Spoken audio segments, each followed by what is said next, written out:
So, I'm Edward Jones, so welcome back to another episode of Stairways to Lanakila. Today we will continue to feature the hell teams that used by the Cyrus Or, the National Championship of Hong Kong in London International Challenge.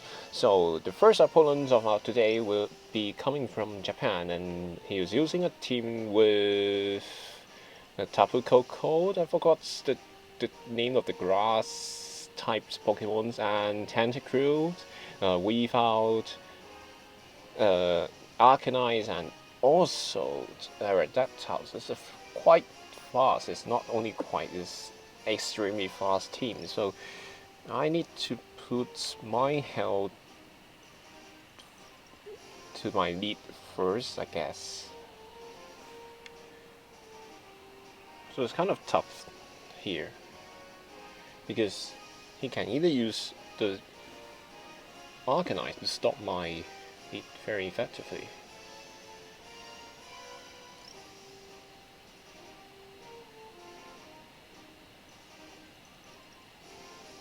Yeah, maybe I use a Nighttail Tapu Koko Sand Slash and also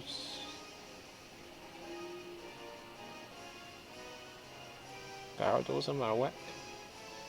Both are very good here. I guess Marowak is my pick. Anyway, let's see how we do. So, in yesterday's episodes, I've showed that how the Aurora Veld from the Ninetales could help the teams, especially the Marowak, which can help him easily survive the opponent's Marowak's Shadow Blows. So we do see a Weave Out and Tapu Koko needs. So we are leading our Ninetales Tapu Koko here.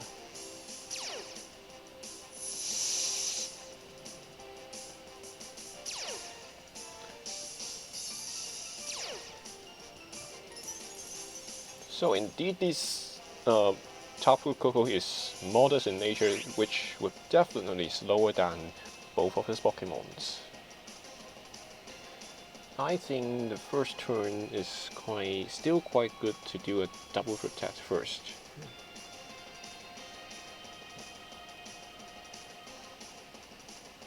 Yeah, to store out the fake out pressures. So, will we see some other moves here? Like Feint. Nope, the fake outs onto the Ninetales. And we do see the Dazzling Gleam here.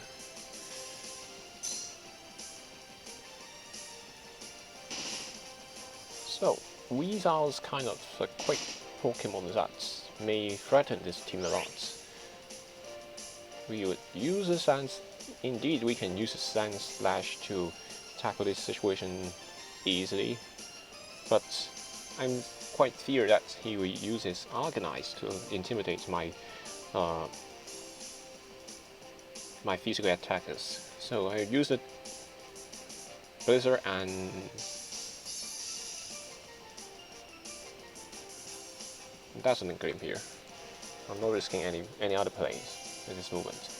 So the opponent's Dazzling Gleam fires off first. Wow, that's a lot.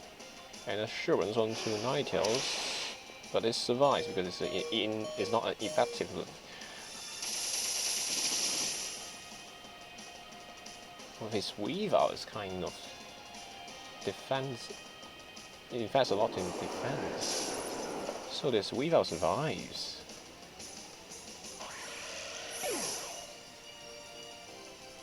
So in this moment I can either choose to switch out one of my Pokemons into Sand Slash so it can go faster than his Weave Out. I may sacrifice one of them. So we do see the error that comes in. So it's probably going to use Rock Slice.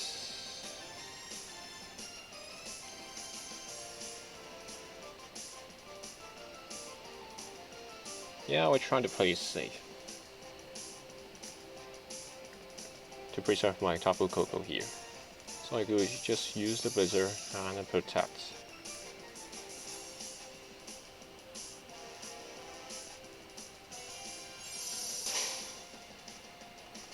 So we do see the Rocks and Ice here. But what the Hail teams, one of the good things from the Hail team is that it can use the weather to break the potential focus sash users like Aerodactyls. Right, so we do see the throat chops from Tapu Koko, so from Revolt. We're still going to bring in the Sand Slash.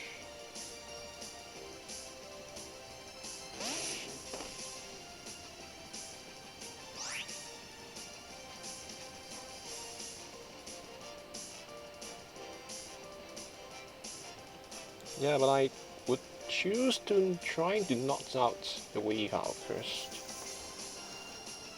Or maybe he will switch out. Where is he? So anyway, no, Iron Hat onto his Aerodactyls and Thunderbolt on the Wave out. So he may switch into his Arcanite, but no. So one hit knocked out his Aerodactyls. And his Weavile is going to use Assurance onto Sand Slash. Very good. So I'll be in the situations of 3 versus 1s. So that should seal the game. Now 2 versus 1s because of the health and life of recoils.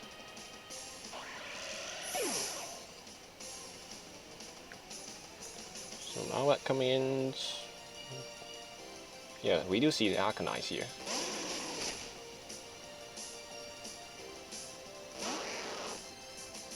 His Arcanite can't do much onto my Malwack. So time to show some gimmicks to my opponents is the Granium Z activating the Tectonic Rage. And I just use the Shadow Bones to finish it off. But here's what we think. No Z move here. Very quick games because both of our teams are very aggressive.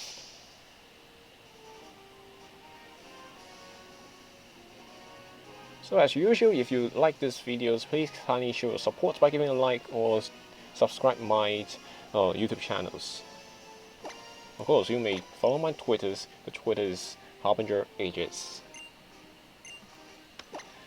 So we are going to play another games today.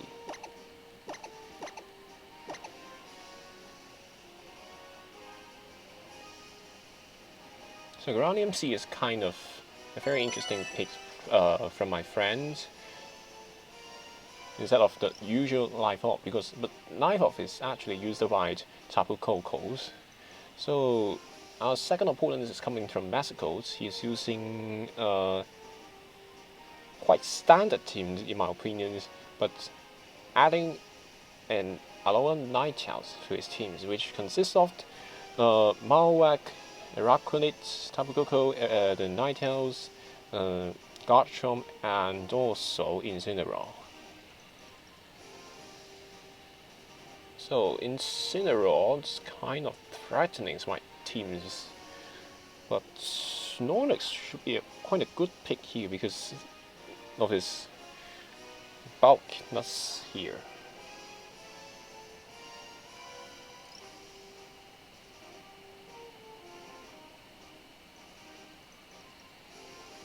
Yeah, but I'm still kind of threatened by his Araquanid. If I bring in either the Malwack or the Gyarados.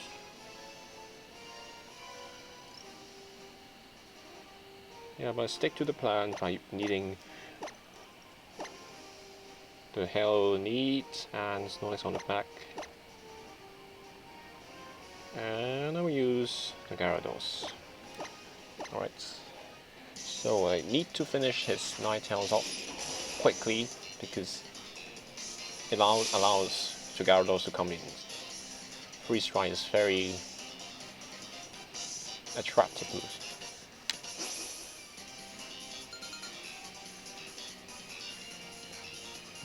So we see the Araquanid and Incineroar lead from our opponents.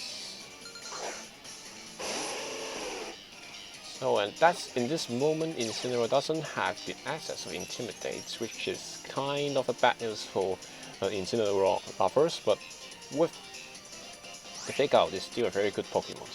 But this time, I'll just use Protect here and switch out my Sandslash and fire off and Intimidate.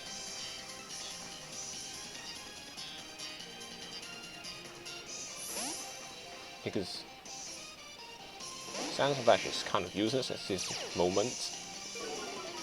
Although it may fire off and run the Tectonic Rage onto the Incineroar. But I don't think it is at this moment. So the Incineroar is faking out onto the Ninetales. But we do see the Z moves from Stairways with it, which is kind of good. I think he's probably going to target on the Sandslash, but switching out into the Gyarados is a good choice for me. Yes, it's on the Gyarados slot. That deals a lot of damage.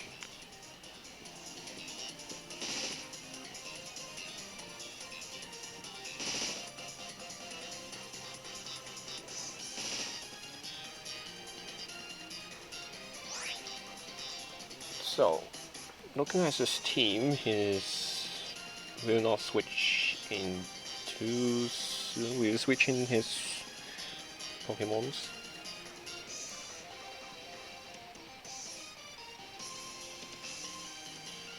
Yeah, I will still start my Aurora Valve first and use an effective Waterfall onto the Incineroar slot. So he doesn't switch out or protect. So the Veiled activated to reduce the damage. So Waterfall comes in, is able to knock it out. Oh, barely. But the Flare Beast recoil should be able to finish it off. Right, no burnt.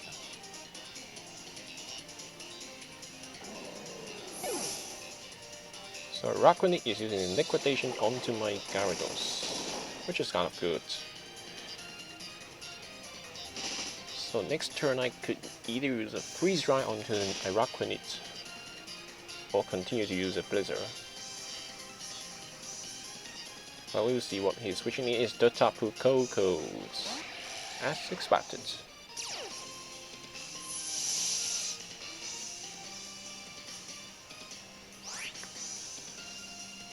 So I don't really have a solution to his Tapu Koko. He definitely uses Dazzling Gleams in the first turn. Yeah, I will try to sacrifice my Gyarados first. I will protect my Ninetales. And it may survive, it may not. I still need some chip damage if it can do.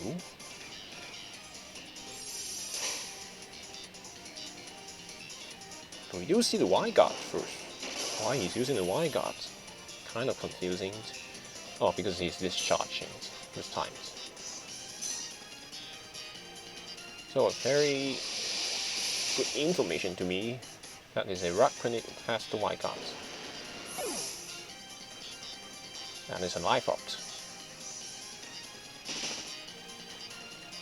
So my Sandslash could come in very comfortably.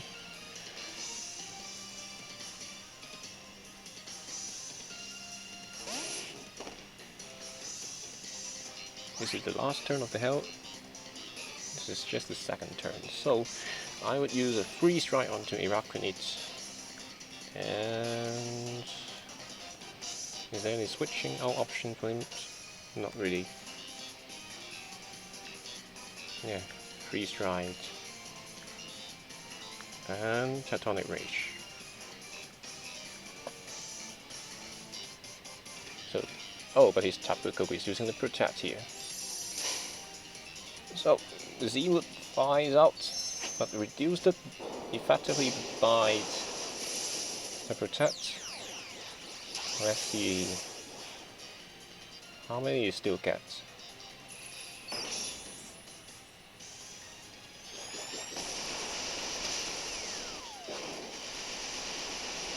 So I still miss the ground type of the old Sandslash. So 3 strikes here. Yeah, doing about half of the damage, but the liquidation onto the Nightmare should be finishing it off. So time to comment, Snorlax. Time for you to shine.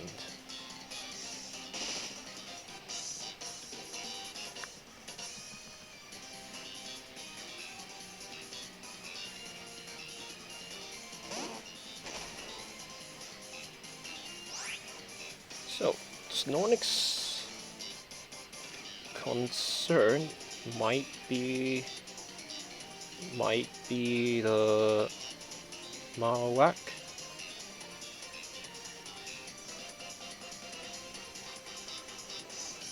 Yeah, I still need to guess it, because if he switches to Marowak, I will do nothing onto it. I'll just do the frustrations and the Iron Hats. But I guess he will switch out once into the Marowak.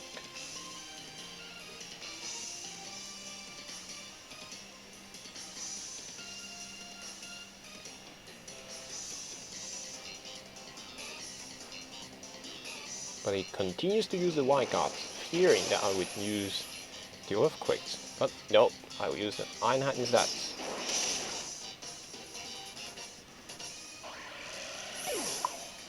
And the frustration is coming in and knocking it out. So a Raccoon is indeed a very good Pokemon here, with his bulk and the access of Wild Guards, liquidations. It could counter the Sun teams very well because of his abilities of water bubbles. So, our opponent's last Pokemon is Garchomp. So...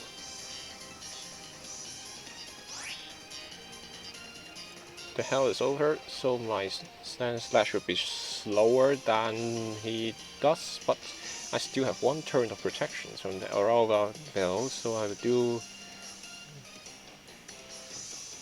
a slightly aggressive play. So double target onto the Garchomps. But he might still protect his turn before he fire off the Earthquakes. Yes, he does. He's protecting first.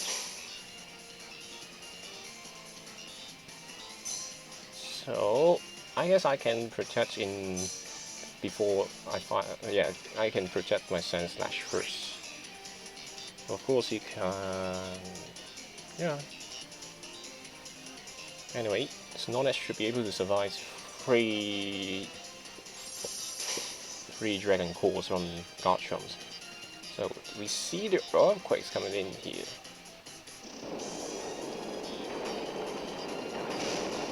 Oh, but that's a lot on the Snorlax still.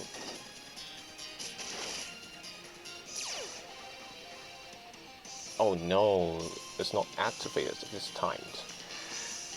So there may be a damage roll problems here, but I guess he'll continue to fire off the Earthquakes.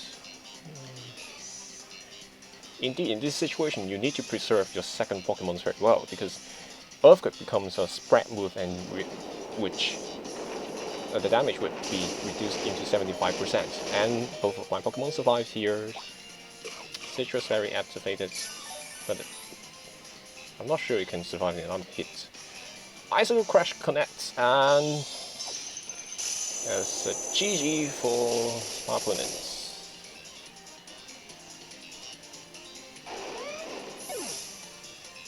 So that's the end of this episode, and we shall continue to feature this aggressive Hell teams tomorrow. See you!